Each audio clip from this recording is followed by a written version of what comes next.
Jewish families across our country and around the world celebrate Passover and retell the story of God's deliverance of the Jewish people.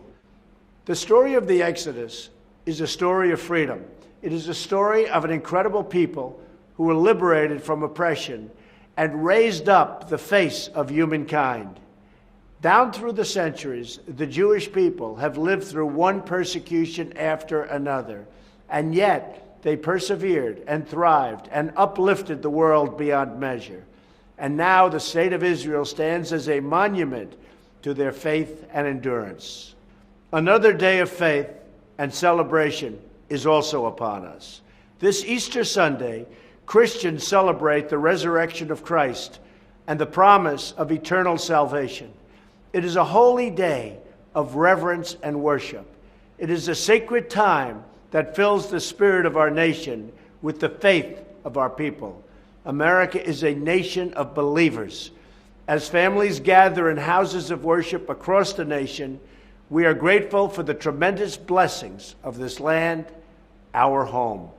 We have a beautiful country, an abundant countryside, and an amazing people with a truly bright and wonderful future. From the beginning, America has been a place that has cherished the freedom of worship.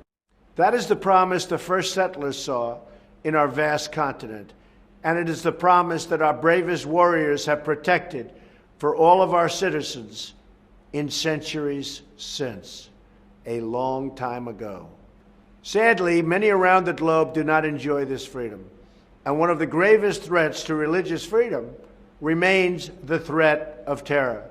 On Palm Sunday, as Christians around the world celebrate the beginning of Holy Week, ISIS murdered at least 45 people and injured over 100 others at 2 Christian churches in Egypt.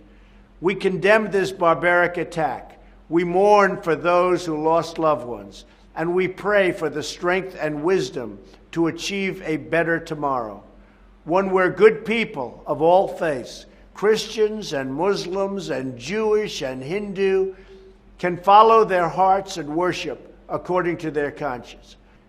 With God's grace, life always triumphs over death. Freedom overcomes oppression, and faith extinguishes fear. This is the source of our hope and our confidence in the future. I also want to give a special message to those struggling Americans who have felt for too long the bitter taste of hardship. I want you to know this White House is fighting for you. We are fighting for every American who has been left behind. We are fighting for the right of all citizens to enjoy safety and peace and to work and live with the dignity that all children of God are entitled to know. As long as we have faith in each other and trust in God, we will succeed. Thank you. Have a happy Easter, a happy Passover. God bless you, and God bless America.